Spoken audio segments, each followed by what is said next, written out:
नमस्कार, India daily पर आपका बहुत स्वागत है। मैं हूं आपके साथ ऋतु। बुलेटिन की शुरुआत करते हैं और सबसे पहले आपको बता दें, आज 3 बजे 3 बड़ी खबरों के साथ हम आपको विस्तार से जानकारियां देंगे। सबसे पहले बात करेंगे जहां किस तरीके से इस पूरे मुद्दे को लेकर के जिसमें नमाज पर विवाद छिड़ता हुआ नजर आ रहा है। बात लखनऊ की हम कर रहे हैं। लखनऊ यूनिवर्सिटी के 13 छात्रों की लाल बहादुरी के पास नमाज और नारेबाजी के आरोप में नोटिस थमाया गया। पुलिस रिपोर्ट के आधार पर प्रशासन ने 1 साल तक शांति बनाए रखने के लिए 50-50 हजार के मुचलके और 2 जमानतदार की शर्त रखी है। मामला अब कानून व्यवस्था और कैंपस अनुशासन से जुड़ी बड़ी बहस का बनता जा रहा है। वहीं दूसरी बड़ी खबर जिसमें डोडा किश्तवाड़ में 326 दिन के ऑपरेशन में जैश के टॉप कमांडर सैफुल्ला समेत 7 आतंकी ढेर हुए, लेकिन खतरा अभी खत्म नहीं हुआ है। आईजीपी के मुताबिक जम्मू संभाग में करीब 20 आतंकी सक्रिय अभी भी बताए जा रहे हैं, जिनमें 3 किश्तवाड़ में छिपे हुए हैं। सुरक्षा बलों का ऑपरेशन निरंतर जारी है। क्या जल्द आतंक के नेटवर्क का पूरी तरीके से सफाया होगा, इसको लेकर देंगे विस्तार से जानकारी। हालांकि तीसरी बड़ी खबर इंदौर से, जहां भोजशाला पर हाईकोर्ट में एएसआई की सर्वे रिपोर्ट पेश हुई। दावा मौजूदा ढांचा मंदिर के अवशेषों पर खड़ा और 97 कलाकृतियों और शिलालेख मिलने की बात भी सामने आई है। अगली सुनवाई 16 मार्च को और अब सवाल इसको लेकर ये कि क्या रिपोर्ट सदियों पुराने विवाद का रास्ता साफ करेगी या ये विवाद आगे भी इसी तरीके से निरंतर जारी रहेगा। तो नमाज पर विवाद, वीएचपी का इसको लेकर हल्ला बोल, घाटी में 20 आतंकियों की तलाश और खबर जिसमें भोजशाला को लेकर अब तस्वीर सामने आती है। मस्जिद में मंदिर के प्रमाण मिलते हुए नजर आ रही है। 3 बड़ी खबरों पर आपको देंगे विस्तार से जानकारी। शुरुआत करते हैं। सबसे पहले बड़ी खबर आपको बताते हैं लखनऊ से, जहां लखनऊ कमिश्नरेट के कार्यपालक मजिस्ट्रेट ने लखनऊ यूनिवर्सिटी के 13 छात्रों को लाल बहादुरी के पास नमाज पढ़ने और नारेबाजी करने के आरोप में नोटिस थमाया है। थाना हसनगंज पुलिस की रिपोर्ट के अनुसार इन छात्रों ने परिसर में चल रहे निर्माण कार्य को बाधित किया और सार्वजनिक स्थान पर धार्मिक गतिविधि कर शांति व्यवस्था को खतरे में डाला। यह कार्रवाई भविष्य में लोक शांति बनाए रखने के उद्देश्य से दंड प्रक्रिया संहिता की धाराओं के तहत की गई है और प्रशासन ने सभी संबंधित जो छात्र हैं उनको निर्देश दिए हैं कि 1 वर्ष तक शांति व्यवस्था बनाए रखने की गारंटी के रूप में भारी भरकम मुचलका और 2 जमानतदार पेश करें। पुलिस की चालानी रिपोर्ट में स्पष्ट किया गया है कि इन छात्रों ने लाल बहादुरी के पास नमाज पढ़ने का प्रयास किया और कैंटीन के सामने सड़क पर बैठकर विरोध प्रदर्शन भी किया। आरोपों के मुताबिक इन गतिविधियों से न केवल यूनिवर्सिटी परिसर का शैक्षणिक माहौल प्रभावित हुआ है, बल्कि वहां चल रहे निर्माण कार्यों में भी बाधा उत्पन्न हुई है। साथ ही प्रशासन का मानना है कि इस तरह के कृत्यों से छात्रों के बीच तनाव की स्थिति पैदा हुई है, जिससे भविष्य में बड़ी घटना होने की संभावना भी जताई जा रही है। शांति व्यवस्था सुनिश्चित करने के लिए सहायक पुलिस आयुक्त ने कड़ी शर्तें रखी हैं। सभी 13 छात्रों को 50,000 का व्यक्तिगत मुचलका भरने को कहा गया है। इसके साथ ही प्रत्येक छात्र 50,000 की राशि देकर जमानतदार भी प्रस्तुत करने को कहा गया है। यह आदेश 1 वर्ष की अवधि के लिए लागू होगा ताकि छात्र दोबारा ऐसी किसी गतिविधि में शामिल ना हो जिससे कानून व्यवस्था बिगड़े और आने वाले समय में इसको लेकर के तस्वीर बिगड़ते हुए नजर आए। और इस खबर पर ज्यादा जानकारी देने के लिए ब्यूरो हेड सुशील तिवारी हमारे साथ कनेक्ट हो गए। सुशील, देखिए जिस तरीके की तस्वीर हम देख रहे हैं, लखनऊ यूनिवर्सिटी का ये जो मुद्दा है अब लगातार आग बनकर आगे बढ़ता हुआ नजर आ रहा है। नोटिस इसमें आ चुके हैं। साथ ही साथ अभी हम देख रहे हैं कि मामला जो है नमाज वर्सेस हनुमान चालीसा का पार्ट बन गया है। ये मुकाबला, ये जो अखाड़ा एक तरह से लखनऊ यूनिवर्सिटी में खुला है, ये आगे कहाँ जाता हुआ आपको नजर आ रहा है? सबसे पहले बताइए।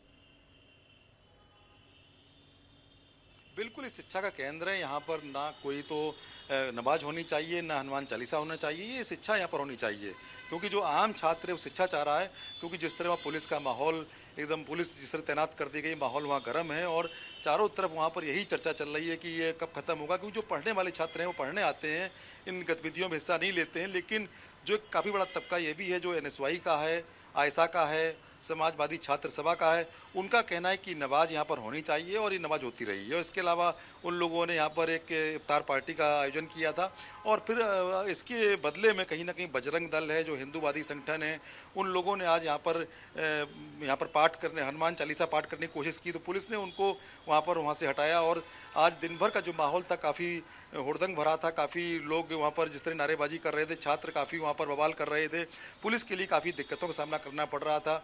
इंस्पेक्टर हसनगंज, इंस्पेक्टर महानगर दोनों मौजूद थे। इसके अलावा तमाम पुलिस फोर्स मौजूद था, पीएसी बल तैनात था, क्योंकि जिस तरह का माहौल गर्म हो गया उससे कहीं शिक्षा में असर पड़ रहा है। जो बच्चे पढ़ने आ रहे हैं वो देख रहे हैं कि पूरा छावनी में तब्दील हो गया है लखनऊ यूनिवर्सिटी। तो लखनऊ यूनिवर्सिटी में जिस तरह का माहौल है इस वक्त वो नहीं होना चाहिए, इसीलिए 13 छात्रों को बाकायदे नोटिस थमाया गया है। वो मुचलका भरेंगे 50,000 रुपये का, जमानतदार देंगे, 1 साल तक उन पर पुलिस निगाह रखेगी। तो ये काफ़ी शर्तें हैं। और इसके अलावा ये बताइएगा कि हम देख रहे हैं कि तस्वीर गहमा गहम तो बनी थी, अब कार्रवाई के तौर पर कैसी तस्वीर रही ये बताइएगा। कार्रवाई अभी तक क्या क्या की गई है, और साथ ही साथ ये जो मुद्दा है ये मस्जिद को बंद करने को लेकर था, लेकिन इसके बावजूद वो सड़कों पर नमाज पढ़ते हैं, इस तरीके की तस्वीर भी सामने आती है और बड़े बड़े आरोप लगाए जा रहे हैं कि ये कहीं ना कहीं ये यूनिवर्सिटी के भीतर का डिसिप्लिन खराब किया जा रहा है। हाँ बिल्कुल, ये यूनिवर्सिटी के अंदर का डिसिप्लिन खराब किया जा रहा है, क्योंकि यहाँ पर पहले कभी नमाज वगैरह नहीं पढ़ी जाती थी। वो तो सिर्फ ये अभी शुरुआत हुई है, कहीं ना कहीं उनको ये दिखाना है कि ये मस्जिद है और इतना ज़रूरी कि स्मारक है एएसआई का काफ़ी क्षतिग्रस्त हो गया। उस पर काम भी चल रहा था बाकायदे, वहाँ पर तमाम मोरंग पड़ी हुई है, सीमेंट पड़ी हुई है, ईंटें पड़े हुए हैं, वो काम भी रुका हुआ है इस बवाल की वजह से, क्योंकि ये काफ़ी क्षतिग्रस्त हो गया था भवन। 1800 में सन 1800 में ये भवन बना था, लगभग 226 वर्ष हो गए इस भवन को बने हुए। तो क्षतिग्रस्त भवन है, कहीं गिर ना जाए, तो एएसआई ने इसकी पूरी बिल्डिंग की रिपेयरिंग शुरू की थी यूनिवर्सिटी के कहने से।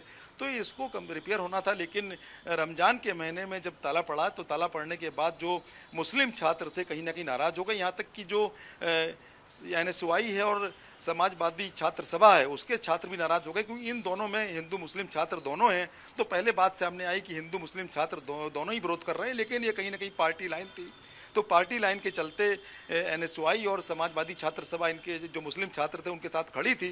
तो ये सब जो माहौल था काफी गर्म हो गया। का सामग्री भी वहां पर मौजूद है, सामान वहां पर रखा हुआ है और वो भी बाधित हो रहा है, वो काम भी नहीं हो पा रहा है। लेकिन देखिए ये बहुत संवेदनशील मुद्दा हो जाता है सुशील, जिस तरीके से हम देख रहे हैं तस्वीर एक तो प्रेजेंट की जाती है, एक नैरेटिव गढ़ने की कोशिश कि यहाँ पर इस तरीके की अवधारणा बन रही है, मस्जिदों को सील किया जा रहा है, मस्जिदों को टारगेट किया जा रहा है। तो ये अवधारणा आई कहां से और प्रशासन इसको लेकर कैसा रुख रख रहा है?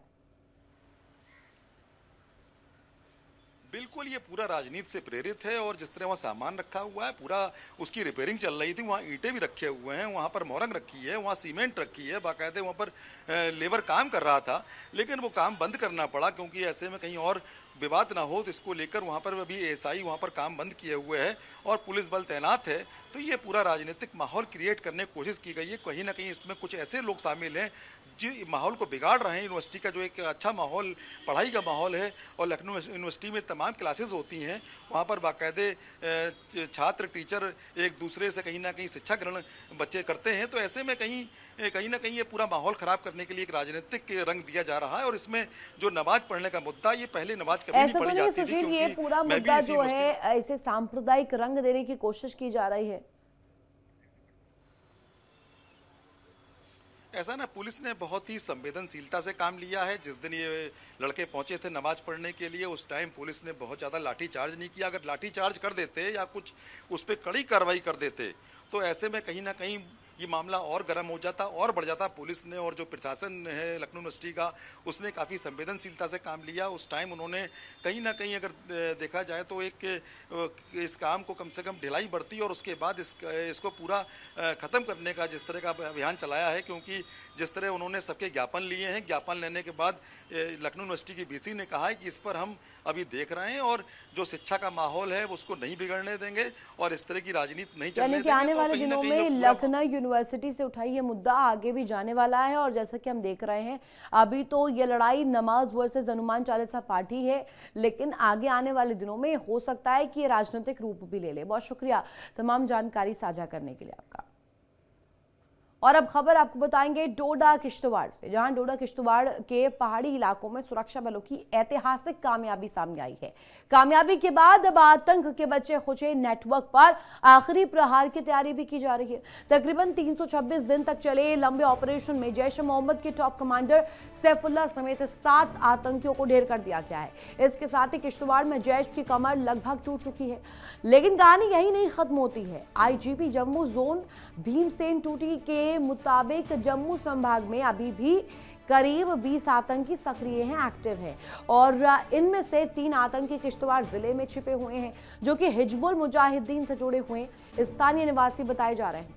सुरक्षा बलों ने इनकी तलाश तेज कर दी है, पोस्टर जारी कर दिए हैं और गैर आतंकी पर 10 लाख रुपए तक का इनाम भी घोषित कर दिया है। साफ है, आतंक के खिलाफ ऑपरेशन अभी भी जारी है। सवाल ये कि क्या सुरक्षा बल जल्द ही इन बचे हुए आतंकियों को भी बेअसर कर पाएंगे। फिलहाल किश्तवाड़ से आतंक की सफाई की बड़ी तस्वीर भी उभर रही है, लेकिन आखिरी जंग अभी भी फाइनल ऑपरेशन, फाइनल अटैक इसको लेकर के बाकी है। और साथ ही साथ ये जिस तरीके की जानकारी मिल रही है, 20 आतंकी सक्रिय अभी भी हैं, इनको कब पकड़ा जाएगा और ये कब ट्रेसेबल हो पाएंगे, इसी पर ज्यादा जानकारी देंगे हमारे संवाददाता विकास सबरोल जो कि हमारे साथ कनेक्ट हो चुके हैं। विकास, बड़ी कामयाबी मिली है, ऑपरेशन कितने दिनों तक चलता रहा और ऑपरेशन सफल हुआ और अब हम ये बताया जा रहा है कि जो अंदर खाने से इंफॉर्मेशन है वो ये कि 20 आतंकी अभी भी सक्रिय हैं, specially in the Kishtwar zone. जी बिल्कुल, देखिए जो ऑपरेशन जिसमें सैफुल्लाह मारा गया है तकरीबन देखा जाए तो 1 साल से ज़्यादा से चल रहा था, लेकिन 36 दिनों से ये ऑपरेशन जो है बड़ा सघन तलाशी अभियान चल रहा था, जिसमें ये सैफुल्लाह इसके साथ ही मारे गए। ये 7 लोगों की टीम थी जो इसका पूरा ग्रुप था, सैफुल्लाह जिसका कमांडर था, और सबके सब मारे जा चुके हैं। वही अब जो है देखा जाए तो जैश का जो है पूरे एक तरीके से देखा जाए तो इस एरिया में जो है आतंकवाद खत्म हो चुका है। अब ज़रूर हिजबुल मुजाहिदीन के कुछ आतंकवादी है, जिनमें सबसे बड़ा नाम जहांगीर सरूरी का है, जो 2 दशक से भी ज़्यादा समय से एक्टिव इस पूरे एरिया में स्थानीय आतंकवादी है। उसके अलावा मुदस्सर जो वो भी किश्तवाड़ का लोकल ही है, और तीसरा यासिर, ये तीनों आतंकवादी जो है लोकल है। इनकी तलाश के लिए अब जो है सुरक्षा बलों ने कमर कस ली। मैं आपको बता दूं जो सबसे बड़ा नाम जहांगीर सरूरी का आ रहा है, वो कहीं ना कहीं ऑर्गन वर्कर्स के नेटवर्क को बनाने में एक बहुत बड़ी भूमिका निभा रहा है। वो लोगों को बरगलाने की कोशिश कर रहा है, आतंक की तरफ धकेलने की कोशिश कर रहा है। वहीं दूसरी तरफ मुदस्सिर जो है उसको इस पूरे एरिया टेरेन के जंगलों के रास्ते और जो दुर्गम पहाड़ियां हैं उन सब के उसको रास्ते सब पता है, तो कहीं ना कहीं वो एक आतंकवादियों के लिए बहुत मदद करता है जब उनको ट्रैवल करना होता है। तीसरा जो आतंकवादी है यासिर, जिसका नाम बताया जा रहा है, ये जितने भी आतंकवादी उनको सूचना देने में, सुरक्षा देने में और साथ में पनाह देने का एक काम करता है, जो उनको लॉजिस्टिक सपोर्ट भी देता है, उनके रहने खाने पीने की व्यवस्था भी करता है। तो कहीं ना कहीं इन तीनों का मारा जाना जो बहुत जरूरी है, ताकि जो हिजबुल मुजाहिदीन का एक नेटवर्क बड़े सालों से यहाँ चल रहा है वो भी खत्म किया जा सके। इस पूरे बेल्ट में जो जम्मू संभाग में 20 के आसपास आतंकवादी जो है बताए जा रहे हैं जो अभी एक्टिव हैं, जिनमें से 3 सबसे प्रमुख है। देखा जाए तो काफी समय से जो है घुसपैठ की कोशिश है जो पाकिस्तान लगातार कर रहा है, उनको नाकाम किया जा रहा है। ऐसे में नई घुसपैठ जो है अभी भी जारी, ऑपरेशन खत्म नहीं हुआ है। और जैसा कि आप भी जानकारी दे रहे हैं कि 3 जो एक्टिवली अभी सक्रिय बताए जा रहे हैं, जो बताया जा रहा है जिनकी मूवमेंट भी ट्रेस हो रही है, इनको लेकर के अभी क्या इन्फॉर्मेशन है? और खासतौर पर यह भी बताइएगा कि स्थानीय ये लोग हैं क्या, रेजिडेंशियल है क्या उस इलाके के, और साथ ही साथ इन्हें अभी पकड़े जाने को लेकर की चुनौतियां क्या सामने आ रही है? जी देखिए, सबसे बड़ी चुनौती जो है ये ऑर्गन वर्कर्स की है, जो लगातार इनको मदद कर रहे हैं। हालांकि आईजीपी ने भी अभी कल प्रेस कॉन्फ्रेंस में कहा कि उन्होंने कई ऑर्गन वर्कर्स को जो है वो चिन्हित किया है, और जो खबरें सूत्रों के हवाले से आ रही हैं कि 100 के आसपास ऐसे लोग हैं जिनको चिन्हित किया गया जो ऑर्गन वर्कर्स हो सकते हैं। उनकी अब निशानदेही, उनकी अब जो है उनको कहीं ना कहीं जो है उनको देखा जाएगा, उनको पकड़ा जाएगा, उनसे जानकारी ली जाएगी। क्योंकि देखिए ऑर्गन वर्कर जो है यही नेटवर्क होता है सबसे बड़ा, जो आतंकवादियों को हर तरह की लॉजिस्टिक सपोर्ट जो है मुहैया कराता है। ऐसे में ये जो 3 आतंकवादी जिनके मैं बता रहा हूँ, ये लोकलाइट्स है, ये डोडा किश्तवाड़ के रहने वाले हैं। ऐसे में ये उन लोकल लोगों की भी मदद लेने की कोशिश करते हैं। आप देखिए, मदद चाहे वो डरा धमका के ले या पैसे के बलबूते पे ले, तो कहीं ना कहीं ऑर्गन वर्कर्स जो है वो भूमिका निभा रहे हैं। ऐसे में ऑर्गन वर्कर्स का ये नेटवर्क है, जब ये ध्वस्त हो जाएगा तो कहीं ना कहीं आतंकवाद को एक करारी चोट होगी। देखिए 2 तरह से आतंकवाद जो है जिंदा रहता है। एक जो ये बताइएगा, क्योंकि आप बता रहे हैं कि लोकलाइट्स है, अब लोकलाइट्स के जरिए ये चुनौती अपने आप में बहुत ज्यादा बड़ी हो जाती है, लेकिन ये बताइएगा कि सबसे विशेष तौर पर अभी आपको क्या रिपोर्ट मिल रही है, सूत्र क्या बता रहे हैं कि ये हाइडआउट्स कहां-कहां हो सकते हैं जहां ये छिपे हो सकते हैं?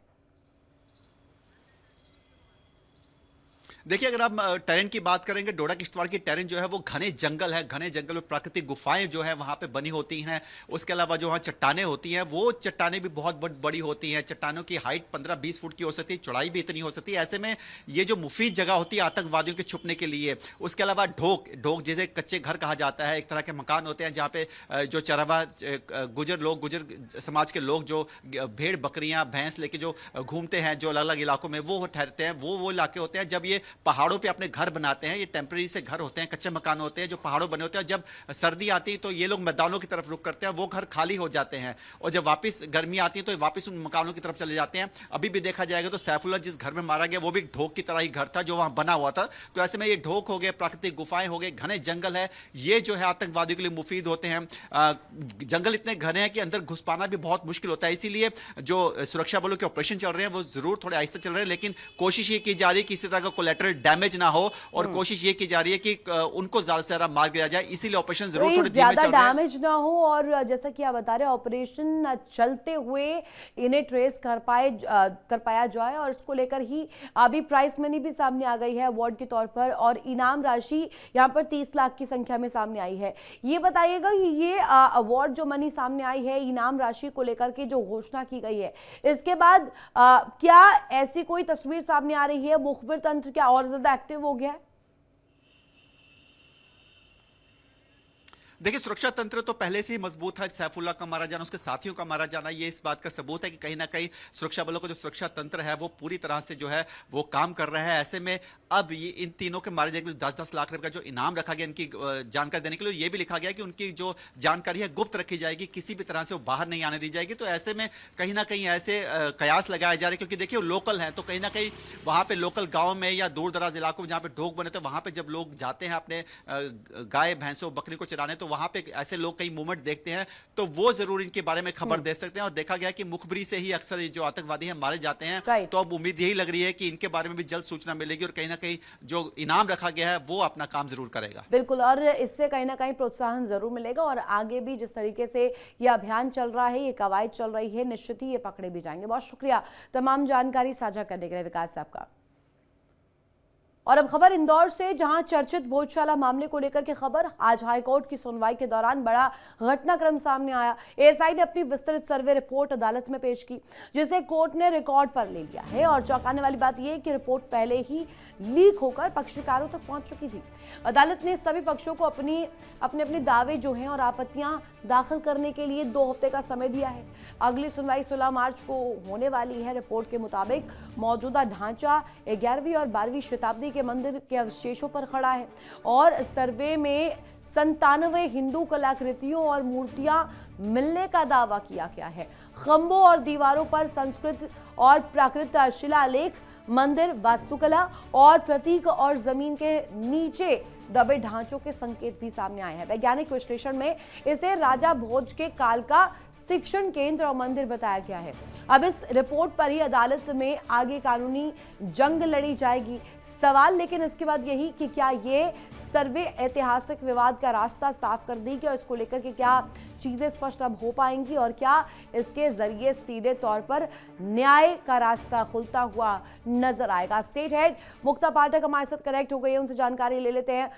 मुक्ता जी, देखिए भोजशाला का ये मामला सालों से चला आ रहा है, और साल दर साल हम देखते हैं लगातार कई दफा मांगे भी हो चुकी हैं, लेकिन अब ये जो रिपोर्ट आज पेश हुई है, इस रिपोर्ट को लेकर के अगर मैं कहूं 97 ऐसे चिन्ह हिंदू कलाकृतियों को लेकर, मूर्तियां मिलने का सिलसिला, ये दावा, और खंबे दीवारें, ये तमाम जो शिलालेखों को लेकर जिक्र हो रहा है, ये तमाम चीजें तो चीख चीख कर बता ही रही हैं कि इसमें हिंदू प्रमाण है, सनातन के अवशेष हैं। अब सनातन की चीजों को उखाड़ फेंक कर वहां पर मस्जिद तामील की गई।